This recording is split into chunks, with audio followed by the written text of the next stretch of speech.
খণ্ডন ভব বন্ধন জগ বন্দন বন্দে তোমায় নিরঞ্জন নার রূপ ধার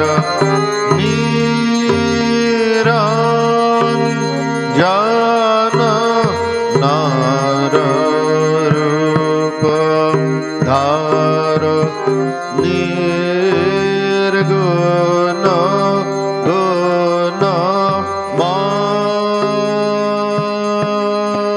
গুণময় মোচন কাঘ দূষণ জগ ভূষণ চিদ ঘন কায়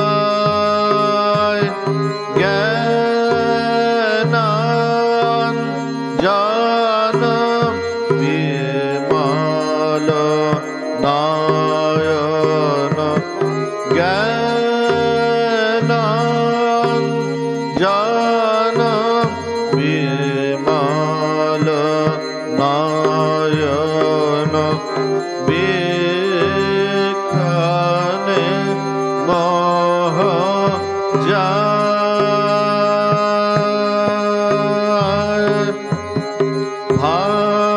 ভাষার ভাব সাগর চির উন্মাদ প্রেম পাথার ভক্তার জন যুগল চরণ ভক্তার জন যুগল চরণ তারণ ভব পার দ্রেম ভেদ যুগ ঈশার জগদীশার যোগ সহায় নিরোধান সমাহিত মন নিরোধান সমাহিত মন নিরাখি তব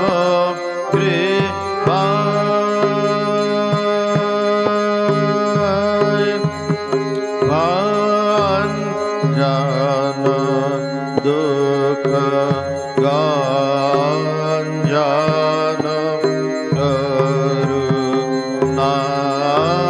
করুণাঘন কর্ম কঠোর প্রাণার পন জগত তারণ প্রাণার পন জগত তারণ কীর্তন কলে ডোর বাঞ্ছন কাম কাঞ্চন পতি নিন্দিত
जय श्री गुरु महाराज जी की जय।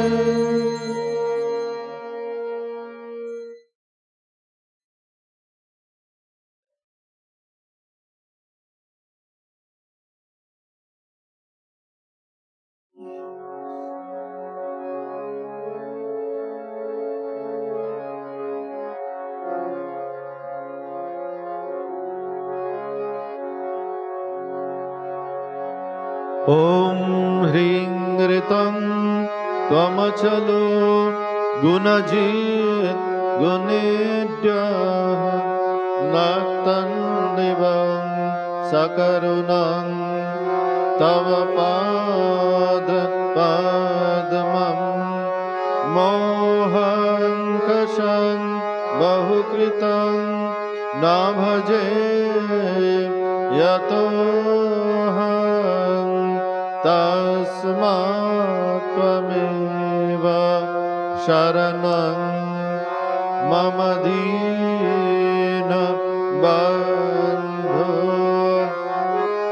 भक्तिर्भगश्च भजनं भवभेदकारी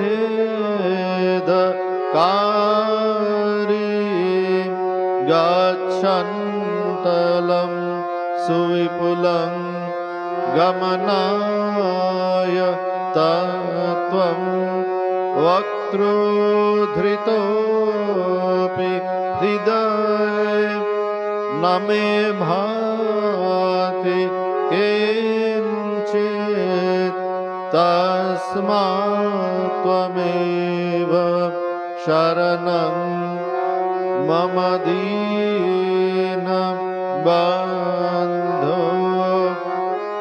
तेजस्तरन्ति तरसा त्वयि तृप्त तृष्णा रागे कृते ऋतपथे त्वयि राम कृष्णे मर्त्यामृतं तव पदं मरणोर्मि नाशं तस्मात् त्वमेव शरणं मम दीनबन्धो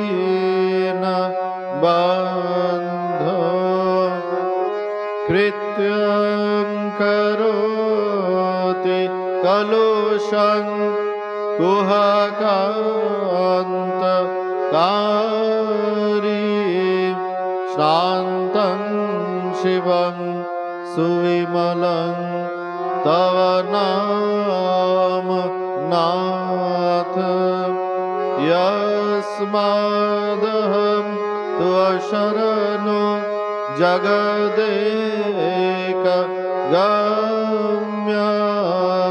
तस्मात् त्वमेव शरणं मम दीनबन्धो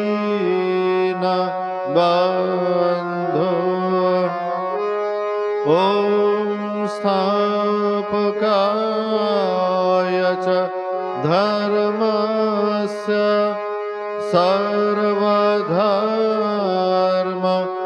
सर्वधर्मस्वरूपिणे अवतार वरिष्ठाय रामकृष्णाय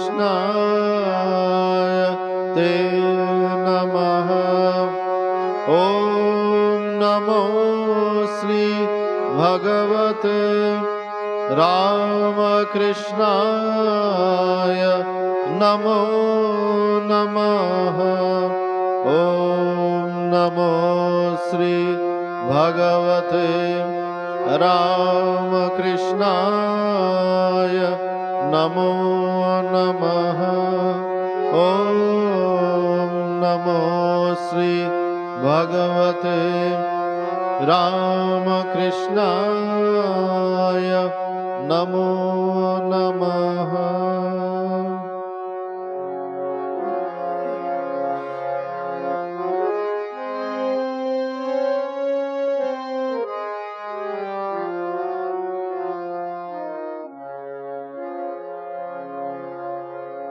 ॐ सर्वमङ्गल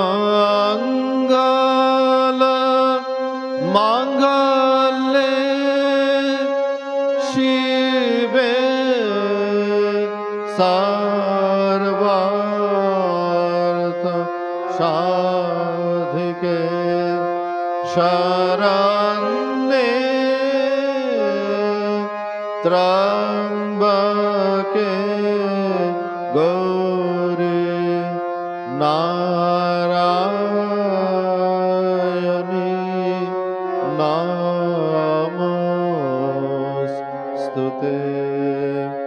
सृष्टि स्थिति विनाशानां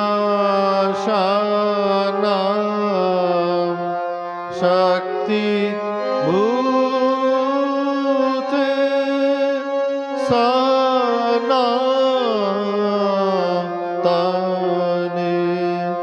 गुणाश्रय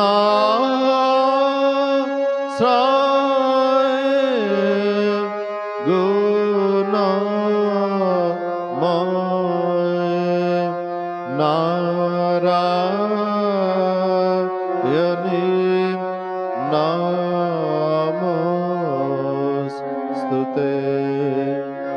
शरणागत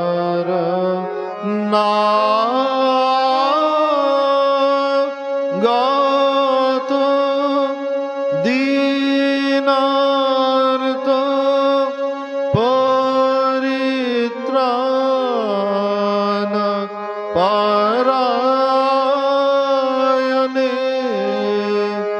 सर्वस्यारति हरे देवी नारायणी नमोस्तुते। जय नारायणी नमोस्तुते। जय नारायणी नमोस्तुते।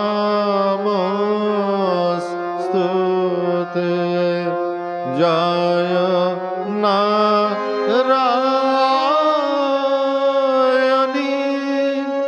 नमोस्तुते।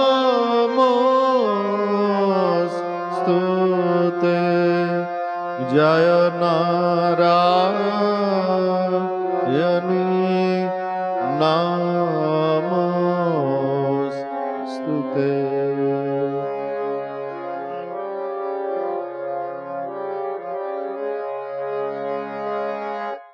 जय महामाई की जय। जय भगवान श्री रामकृष्ण देव की जय। जय स्वामी जी महाराज जी की जय।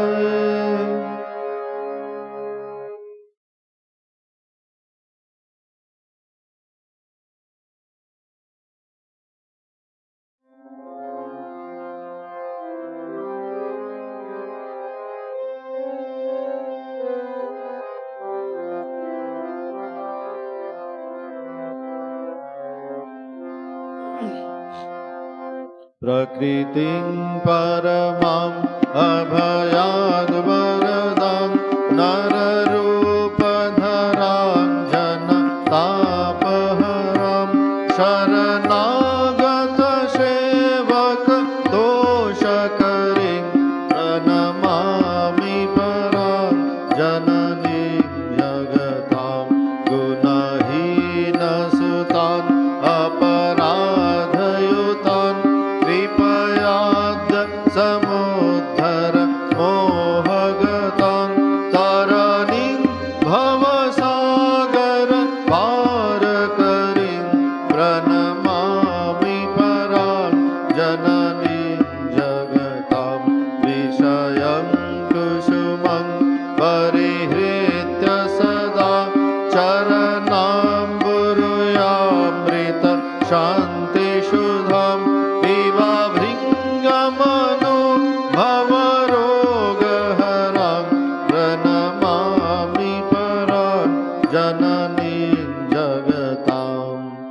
कृपां कुरु महादेवी शुतेषु प्रणतेषु च चरणाश्रयदानेन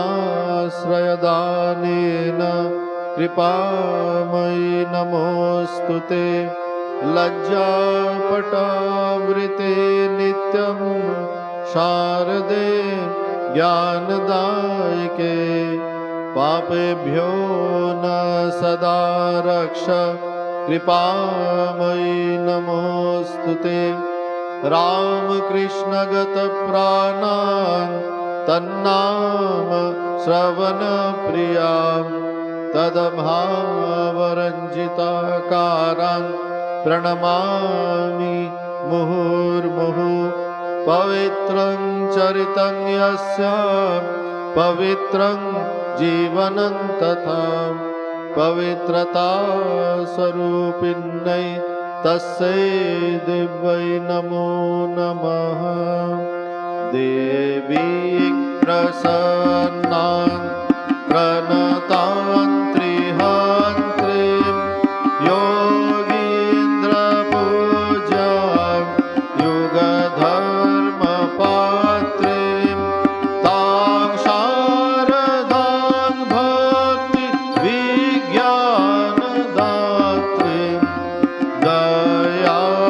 दयास्वरूपां प्रणमामि नित्यं स्नेहेन बध्नासि मनोष्मदीयं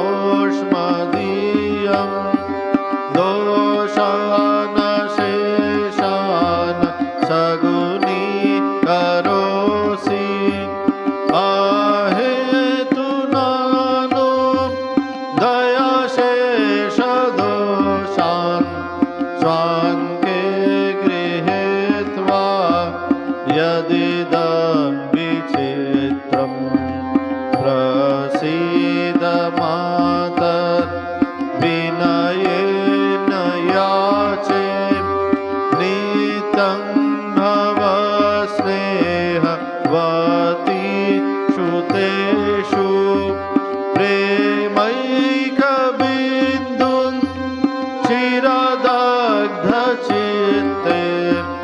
विषेञ्च चित्तं कुरु नाक्षुषान्तम्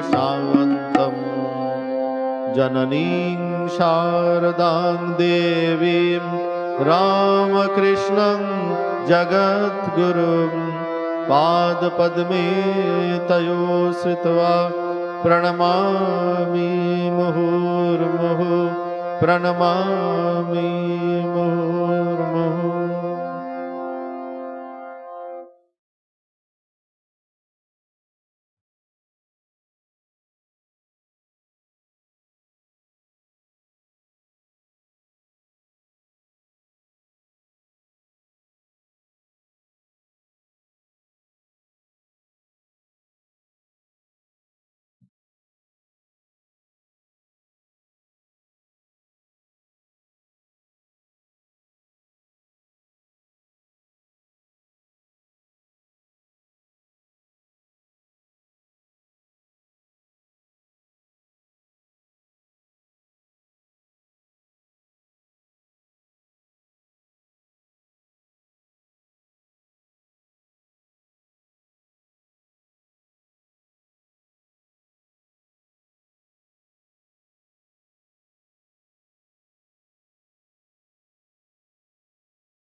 Namah Shri Yatirajaya Vivekananda Sure Satchit Sukhaswarupaya Swamine Tapaharine.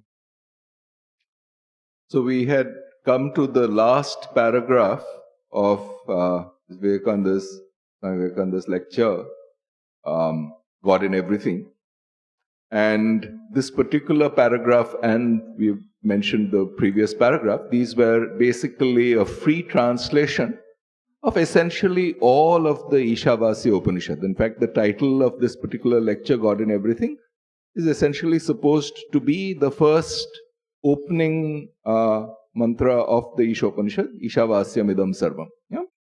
So the rest of it, I mean, I think we had finished this particular paragraph where he translates Tadejati Tannejati Taddure Tadbantike. And the subsequent paragraph is basically, again, it's a free translation. And so we had read it out last time.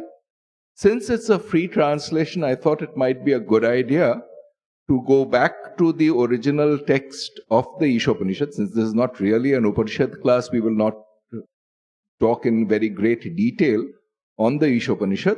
But we'll read out for today's class, and I think this is where we'll end this lecture and we'll move on next time to the next one. We'll read out the original verses from Ishopanishad, say what it means literally, give you a simple meaning of these verses, and particularly how are they relevant to us today. I mean, one of the good things about more or less any Upanishad is that they typically do not really dwell on any doctrines or any belief systems.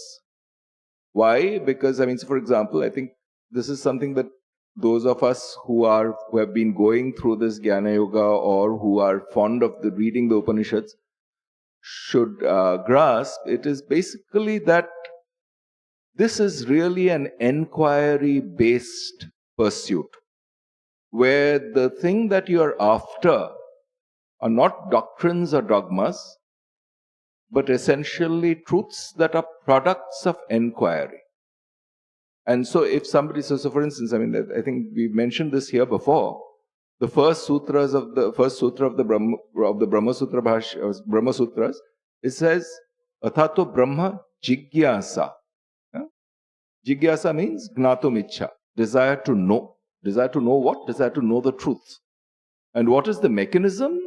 It's enquiry or questioning. Questioning with an aim towards finding out the truth. Which means the questioning is supposed to be a way of removing from our minds the encrustations, the covering up of the truth. This is in contrast with something like the Yoga Sutras, where the first is Atha Yoga Anushasanam. Anushasana is basically an instruction, injunction. You don't really have the freedom to question there. Whereas Brahma Sutras and Vedanta, the primary instrument is questioning. Questioning, but not kind of armchair superficial questioning where the intent is just to create noise or essentially obstruction. Because one can, I mean, the intent needs to be this desire to find the truth.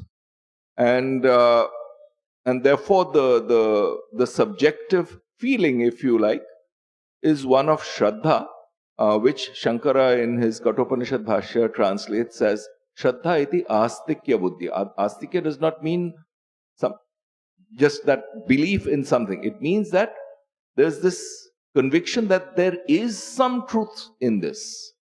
And therefore, it needs to be excavated and the covering needs to be removed. Yeah? And the questioning is precisely supposed to serve this purpose of removing the encrustation so that truth in its own right flashes forth. This is something that is more or less fundamental, that knowledge or truth is not something that you can create.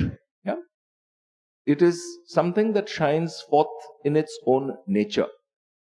If it was a product of various things, various uh, uh, rituals or rites, etc., then it would be something that is created.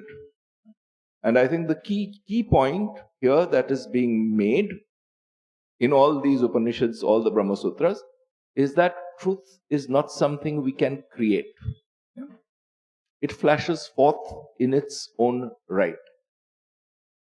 With this background, let's go back to the Ishopanishad and see the original passages that are there in it, which Vivekananda has freely translated towards the end of his lecture. We've already read out the lecture, the last paragraph of the lecture in the last turn, so we'll focus on the Upanishad itself today.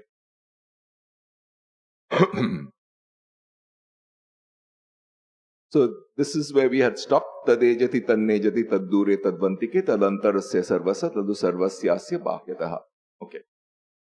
And here's the next one. We've read it a little bit last time, but I think here is where the next paragraph, this oneness of existence, which is what Vivekananda calls it. It says something like this. Yastu sarvani bhutani atmani eva anupashyati. I'm breaking up the sandhi because Sanskrit, many words are very long and it gets difficult to understand them unless you break it up. Yastu sarvani bhutani atmani eva anupashyati sarva bhuteshu cha atmanam tato na vijugupsate. Yastu sarvani bhutani atmani eva anupashyati.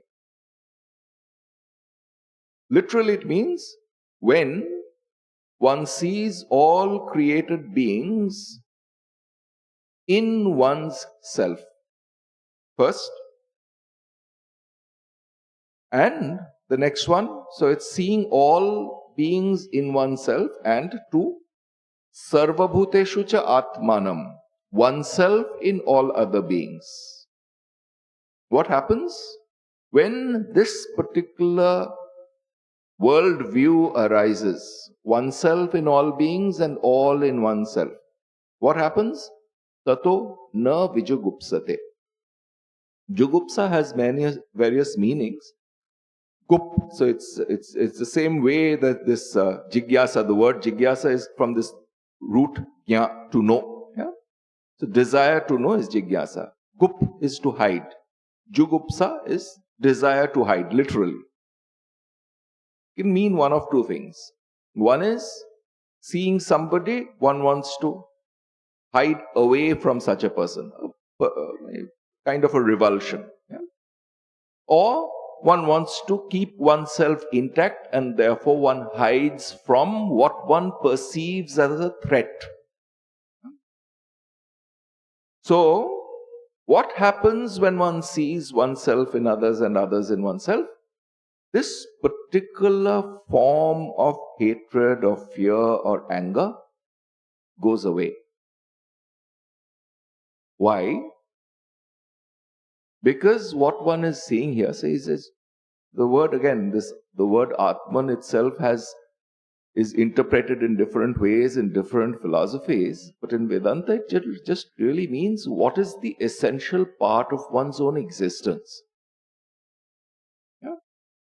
It's not something that is a mystical thing. It is not something that is mysterious, that is to be. It's basically, the problem really is that it's the single most obvious thing in our lives. We cannot know, hear, perceive anything without this thing called consciousness. It is completely immediate. However, it is mixed up with everything else. In all our perceptions, in all our emotions, in all our cognitions. Yes, we are conscious of something. So this subjective consciousness and the object of consciousness almost always get mixed up. Not almost always, always. And the question really is, how do we separate out the essence of the subject from the trappings in these various objective realities? That's what is being talked about. So when that is done through this process of analysis, discrimination, what happens is that one sees that this conscious principle in and through which we grasp what we call reality is something that is not different in what we call another. So you think of another human being and ask yourself, is this pure conscious principle through which that other person gains knowledge, the other person feels, the other person acts, is that conscious principle any different from the corresponding conscious principle in myself? Which means, take this particular phenomenon of what we call sentient beings and then try to isolate this principle of sentience, this principle of consciousness, as something that is common to all these. And then ask oneself again, is there anything apart from this conscious principle which is essential to my existence? And one sees that everything else keeps changing. This one thing is something that is not caught within the framework of time or space and therefore does not change. This is getting at this truth through reasoning, through analytical reasoning.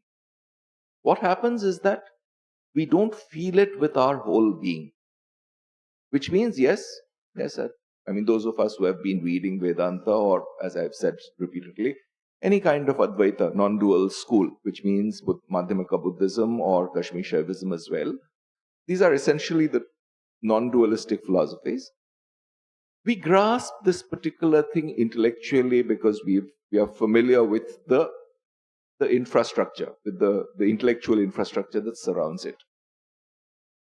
But it does not come to us as something which is a felt reality. What is being said here is that when one knows with one's whole being, yastu sarvani pashyati here literally means sees.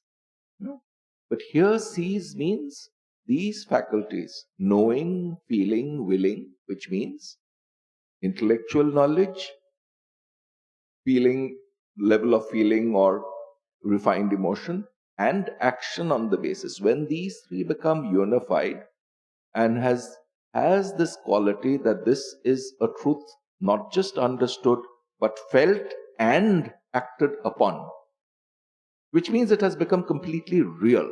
In the same way as we see this world as real, typically at that stage, it is this conscious principle which is understood as the one real thing. When that is done, what happens?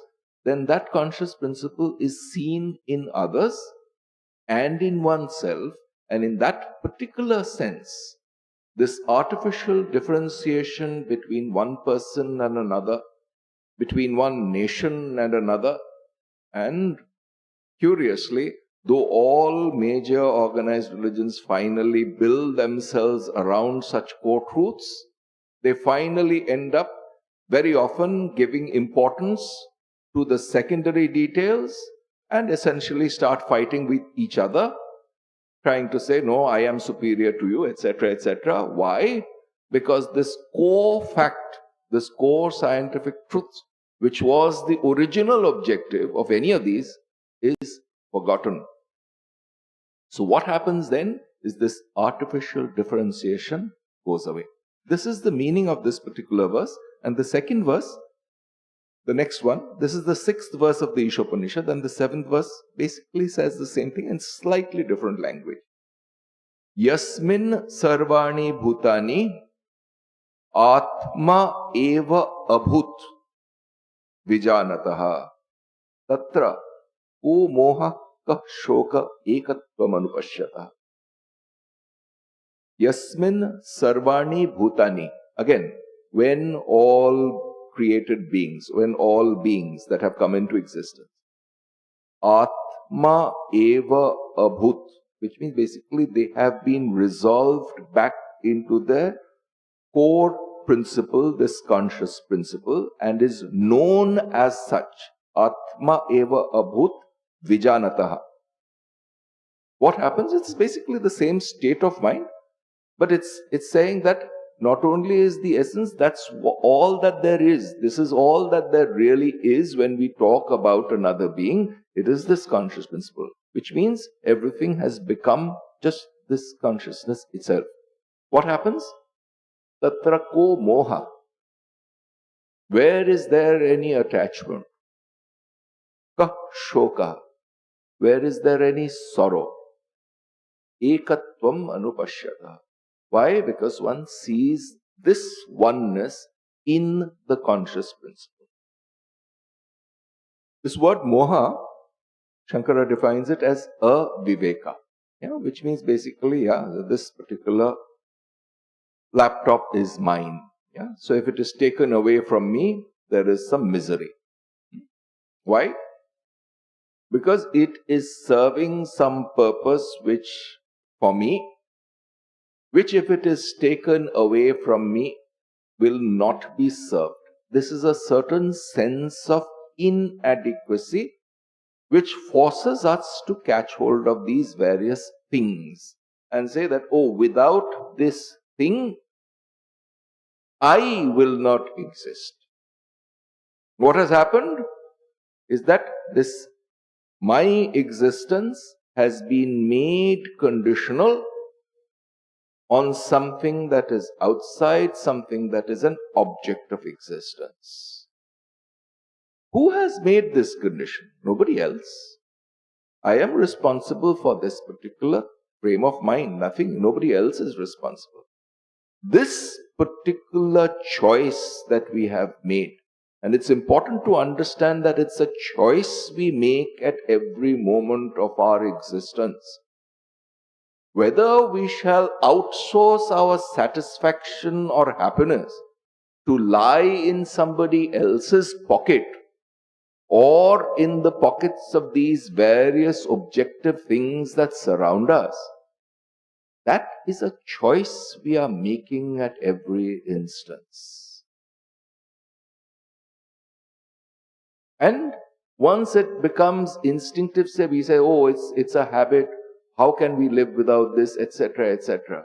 We forget that at the inception, it is we who have made this choice. We have outsourced our satisfaction, and this outsourcing is exactly what is called moha.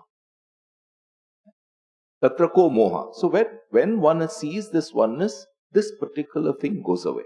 Ka shoka. And therefore, what is the result of moha is if something is basically something I'm deeply attached to something, it's taken away from me, there is sorrow. But if that is not there, why? Because one sees that the purpose that one is to get through this is this principle of knowledge or principle of bliss which is there pervading, independent of objects. When that is understood as opposed to I am dependent on this TV, this camera, this light, this laptop for my satisfaction. When that is understood that no, my satisfaction, my joy, etc., etc. are independent of any of this, then the chance of misery goes away. So that's this shoka. So, Yasmin Sarvani, let's read this verse again. Yasmin Sarvani Bhutani Atma Eva Abhut Vijanataha Tatra Ko Moha Ka Shoka Ekatvam Anupashyata. Essentially, what one is talking about is a unified worldview. Essentially saying that, look, this inquiry that we have, all of science in some sense does precisely this. It tries to find universal principles guiding particular phenomena. And here what we are talking about is this particular phenomenon called individual existence, in particular my individuated existence.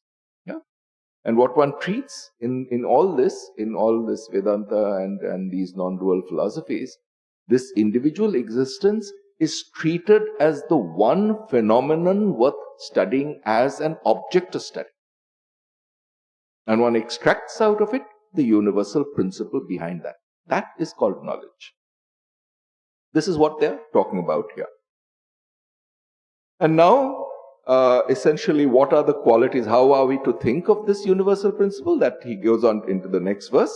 Sa paryagat shukram akayam avranam asna viragum shuddham apapaviddham. Kavir manishi paribhu swayambhu yatha tatyatothan vyadadhat shashvatibhyas samabhyah. Sa paryagat pervades everything. Shukram. Shukram means pure. Yeah? Bright. Akayam, without a body. Avranam, without any particular stains or taints. Avranam means basically without any taints. Asna viragum. Snayu is basically nerves, but it's essentially saying that it is not gaining knowledge through any particular instrument. Asna viragum shuddham apapaviddham. See, again, in the Upanishads, one thing that we have said this many times here, this particular expression, sa esha neti neti atma, from the Brihadaranyaka, we've talked about it here. Not this, not this. So here you will see it comes up very often, and here in this particular verse it has come up in some hidden way. Sa paryagat shukram akayam. See, this negation is there, which means what? It is not. If you try to attribute this consciousness to the body itself or to anything physical, any objective reality, one will be making a mistake. That is why akayam, avranam, asna viragum. This is the negation. This is where this na iti, that na is coming in. Na sna viragum is asna viragum. Shuddham, again, apapaviddham. Papaviddham is that which is contaminated by sin or by wrongdoing. Essentially what one is saying is that this is not caught within the framework of time, space and causation, hence not in the, it cannot be regarded as a fruit of work. Therefore, apapaviddham. Therefore, apapaviddham. That does not mean that it is very punya or pure. I mean, it is a blessing in the sense of papa, punya, this dichotomy. It is neither that nor this. Essentially what one is saying is that when we have reduced our intellectual framework to the point where these dualities or these opposites are seen as part of one whole reality, so to speak, things about which we are accustomed to thinking as contradictory, as conflicting. But then when we see at a certain point of time that no, these are really the obverse and reverse of the same coin. You see the surface of a coin, it is either head or tail. But as a coin, it has to have both.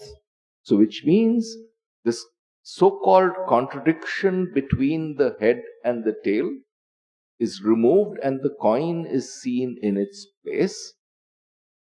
Then these conflicts are removed. Yeah? So that's why the Upanishads talk about this in these negation terms. Yeah? Asna viragum, shuddham apapavid. And then gives the more positive descriptions of the same thing. Kavi. Kavi here literally means poet, but Krantadarshi means somebody who has insight. And it's that insight that is shared.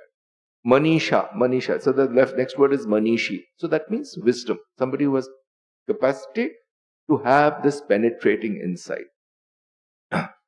Paribhu. Yeah? That means present in all places. Yeah? It means essential in every place. Swayambhu, which means again, it is without any cause. It has come off. I mean, essentially this by Paribhu, essentially not caught within the framework of space. Swayambhu is not caught within the framework of time. Yatha tatyathortha means vyadadhat shashvatibhya samabhya. Basically, what we call work and its fruits come from this, which means that this conscious principle is not caught within this framework of cause and effect, hence not caught within this framework of karma, etc., and all these doctrines.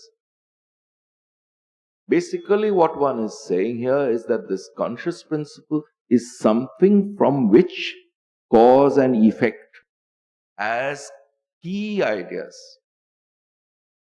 It's the framework from which it is the substratum from which time emerges, from which space emerges, from which cause and effect emerges.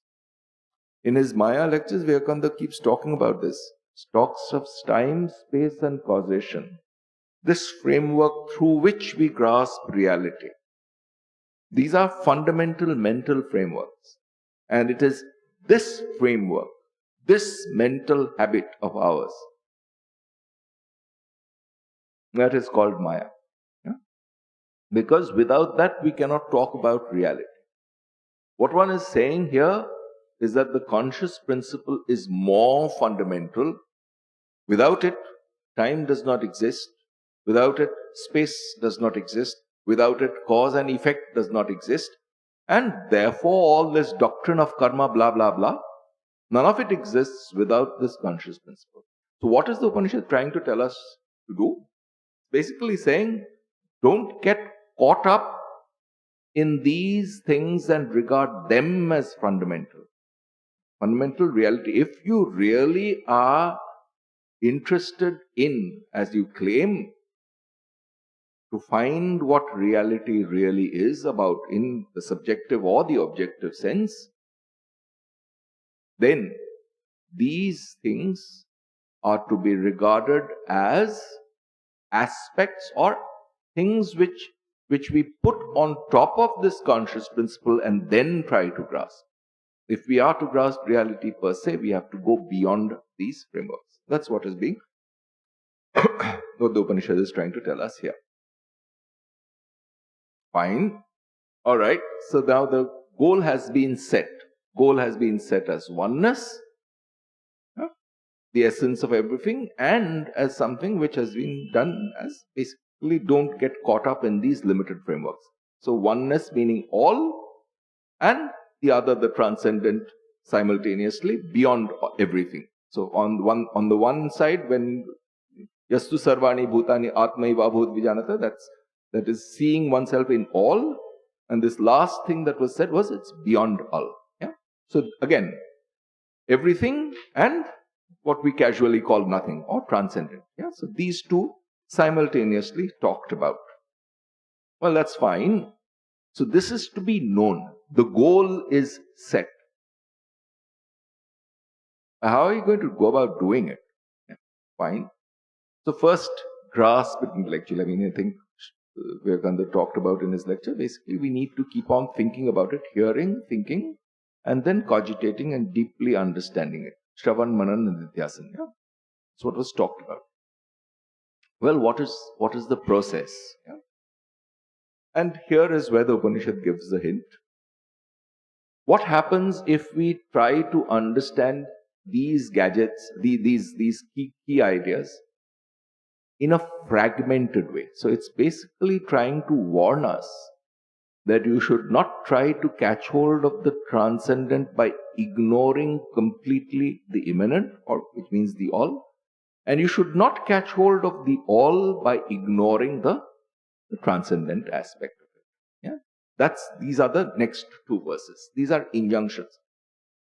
Andham tamah pravishanti ye avidyam upasate tato bhuya ivate tamo yau vidyayagam rataha. Andham tamah pravishan.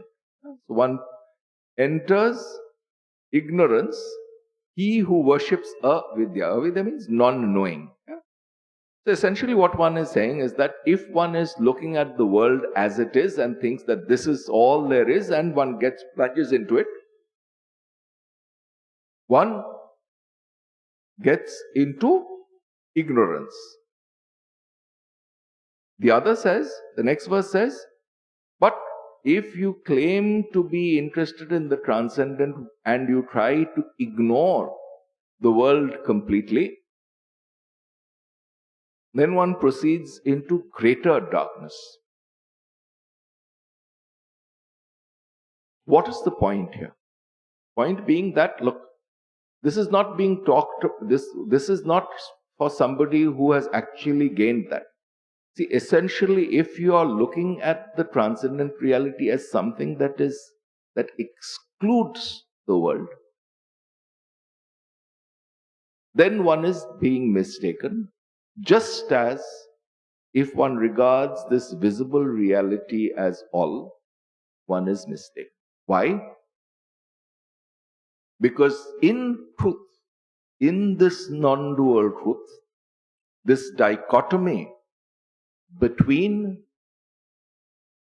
transcendent and that which is all, distance between what we call all and nothing, even this extreme duality is supposed to vanish. The naive form is to look at the all and ignore that which is beyond all. Equally, one could think of, oh, I am interested in only the transcendent and not. So, what is one going to do? One is going to close one's eyes, close one's ears, close all the senses through which we were gaining knowledge. Which means the little bit of knowledge that we were gaining is also something that we are shutting the door to. Therefore, so if one plunges into the world regarding, so I think this is one way to interpret it, because this is a particular verse which has been interpreted in a number of ways, but I think I'm just proposing one particular way. If one regards sense knowledge as the only way of knowledge, that is vidyamupas, so that this is the avidya. This is what the first thing says. Then one plunges into ignorance. True. But what if one says that no, I will ignore all this, and that which is left is we'll call vidya. What is happening is that in our normal state, we are ignoring these little pieces of knowledge, these little pieces of little inklings of truth that we do have, and then we've shut ourselves to that also. This is one way one can talk about it. Either one is plunging in with these little instruments, or one is ignoring even these little instruments. Yeah? Because that's I think so in one there is ignorance, the other is ignore that and then even greater darkness. That's I think what is being talked about. Anyat eva ahu vidyaya, anyat ahu avidyaya, iti shushramadhiranam ye nastat vyachachakshire. Ye nastat vyachachakshire. So this is basically saying that the fruits of this plunging into the world with these limited senses is something, and there is another fruit that is given for non-knowing, I mean for avidyaya. Yeah. So we have heard from our wise men. Yeah.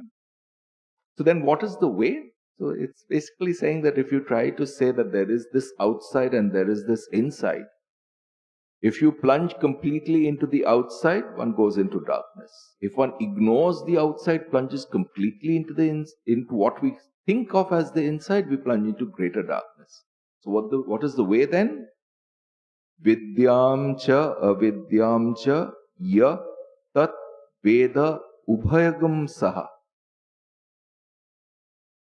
The injunction being, see it as part and parcel of one reality. Do not see this difference as this is outside and that is inside. This is a way of getting to this original thing about seeing sameness, seeing oneself in all and all in oneself. Yeah? So, vidyam cha avidyam cha, which means the external and the internal, yah tat veda ubhayagum saha. as part and parcel of that one reality, avidyaya mrityum tirtva vidyaya amritam ashnute. Avidyaya mrityum tirtva. Through a knowledge, so mrityu is basically literally translated as death. But this world is essentially referred to as martya loka, that where the loka, the place where there is death, that which is defined by time. So avidya, which means through these little senses of ours, our knowledge gathering instruments, mrityum tirtva, through that you penetrate through the apparent reality of the world. This is this avidya, through these limited instruments. Avidyaya mrityum tirtva. And then through introspection, vidyaya amritam ashnute. So, this is basically saying, yes, it is important to understand the world not as it is, but to grasp the reality that is there behind it, and simultaneously the way one goes about it is to be through profound introspection, which means the senses and our minds are supposed to be clear, alert, penetrating, not confused by various things in the world. So how does one do that? Through this clear process of introspective analysis. If this simultaneous thing is done, knowledge in the world and introspective self-knowledge, two things together, which is why, in this particular organization, we talk about this Atmano Mokshatam Jagatitacha. This is the motto of the Ramakrishna. Why? It's basically, it's these two things. One is, one needs to be, one is in one's physical reality, one is engaged with the world. How are we to interact with it? That's one question. The other is that all? Or is there something more profound where we seek satisfaction? The idea being that if you probe deep enough in either of these, you'll get to that reality. But if you exclude one of these and say, no, I am not interested in that, I will see only this, then one is creating this dichotomy, this duality in one's mind, and one does not get at the goal, because the goal, independent of whether you are really interested in a deep understanding of objective reality or a deep understanding of subjective reality, in the final count, these two are supposed to merge into one reality itself. This is what is referred to in these Mahavakyas. When one talks about Aham Brahmasmi or Tattvamasi, Pragyanam Brahma, Ayamatma Brahma, this is what one is referring to. Inquiry into the objective world and inquiry into the subject culminates in the same reality. So, vidyamcha avidyamcha yah tat veda. So basically objective and subjective. Who knows this? Veda ubhayagam saha. Together. What happens? Through this objective inquiry, crosses both what is mortal and through introspection gains knowledge of that which is literally immortal, which means essentially that aspect of one's being not caught within the framework of time. Yeah? See, otherwise we think of this word immortal or mortality, blah, blah, blah, as some kind of abstract nonsense, or at best some mystical, esoteric thing. But if we try to understand it literally, in terms of in clear common sense terms. And then look at really what does the word mean in itself. The word mrityu and this word mort, yeah, or mortality, from where mortality is come, got the same root. Mortuary, yeah, where these bodies are kept. Yeah? So that's this word. One is Latin, one is Sanskrit. Yeah? It just means that which is subject to death. And therefore we stop our understanding there. But what we don't ask ourselves, what really does it mean when I say that I am subject to death? What does it mean? It means basically anything that is caught within the framework of time, which means in particular this physical body which I have donned, which I'm moving around with today, or this laptop, or this building, or anything in this world which needs for its definition, needs for its understanding and clarity,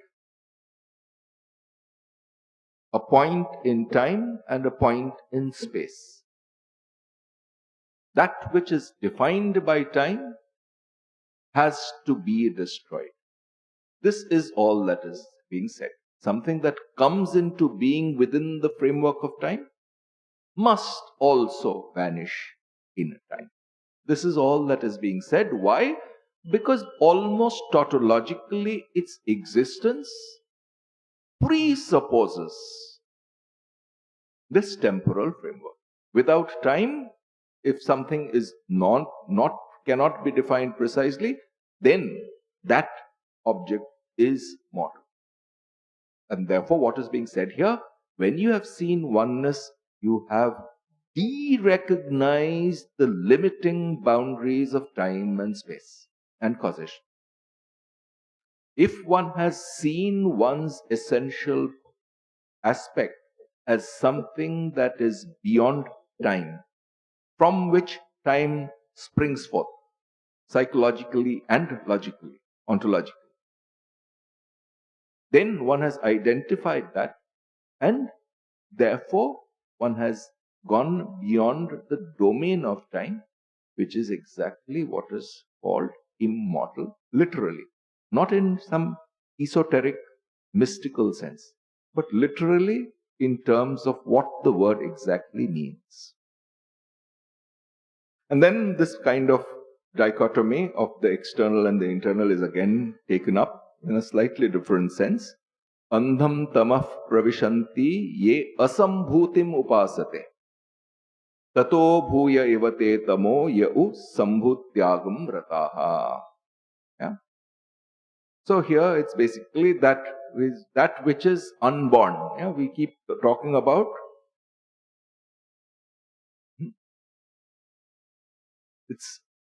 Vedanta, he talks about this avasthatraya vichar, right? So where the causal state of one's own existence is called deep sleep. Yeah? So suppose one starts meditating on deep sleep or tries to keep on thinking about that, what will happen if one's mind is going to become dull? Yeah? Because that's the time when we are completely, but suppose that's the time when we are completely quiescent. So if we try to drive our waking state towards just that, without actual understanding, without actual proper understanding, then what happens is that one becomes dull. And what is being said here, if you keep dwelling on the externals, and that means just the waking state, then too there is the similar kind of ignorance. What is being talked about here is that if you really want to understand reality, this duality between the state of mind when it is quiescent and the state of mind when it is active. So in action and in rest, find the same reality. Yeah? So it's not supposed to be differentiated. Not basically saying that this waking, dream, deep sleep that we talk about, here it's being talked about as sambhuti, asambhuti. Don't regard these two as two different and focus on one to the exclusion of the other, but regard that as part of the same reality. Sambhutim cha vinasham cha yah tat veda ubhayagam saha vinashena mrityum tirtva sambhutya amritam ashnute. Essentially, it's the same thing, but it's stated in slightly provocative language. Sambhutim cha vinasham cha. Coming into existence and dissolving. Yeah? Yah tat veda ubhayagam saha. One who knows these coming into existence and dissolution together. What happens? After having gained knowledge of dissolution, what we call death, what happens? If you've gotten knowledge of that, mrityum tirtva, through that mortality is circumvented, sambhutya, and through that coming into knowledge of coming into existence, one gains amritam ashnate, immortality. Yeah? So this is, again, it's the same thing that is being repeated, but again, essentially remove this sense of duality of between coming into existence and dissolving. And then there's this last few verses after this. This is basically, the first one was, what is the goal? Yeah? So basically what was being said is that seeing oneself in others and others in oneself, unity of existence. These two verses, they gave us instructions about how to develop that worldview. And finally, he basically says that, look, he's going to pick up one particular example. The Upanishad is going to pick up one particular example and talk about it almost in poetic, prayerful terms. Hiranmayena patrena satyasya apihitam mukham tattvam pushanapa satya dharmaya drishtay. Hiranmayena patrena, it's like a golden vessel, satyasya, of truth, apihitam mukham, face of truth is covered by a golden disc. Tat tvam, that you, Pushan. Pushan is basically refers to the sun. Apa vrinu, basically saying that don't have this glamorous look of the world that we usually see. That look which attracts us, remove it. Why? Because Satya Dharmaya, I who am committed to that truth, don't want to get entranced by this golden cover. I want to know the truth within. So remove this glamour, this covering. Pushanne karshe yamasurya prajapatya vyuha rashmina samuha teja yatte rupam kalyanatamam tatte pashyami yo savasau purusha sohamasmi. Again, Pushan. Pushan is again the sun. Again, it's basically the truth is so luminous, it's being talked about. I mean, very often in most cultures, you'll see the first symbol that people worship is the sun as a symbol of truth. What is being talked about here is being said that the sun's rays, we want to go into the guts of it, and therefore these rays which are projected outwards, they basically catch hold of our view and direct it elsewhere.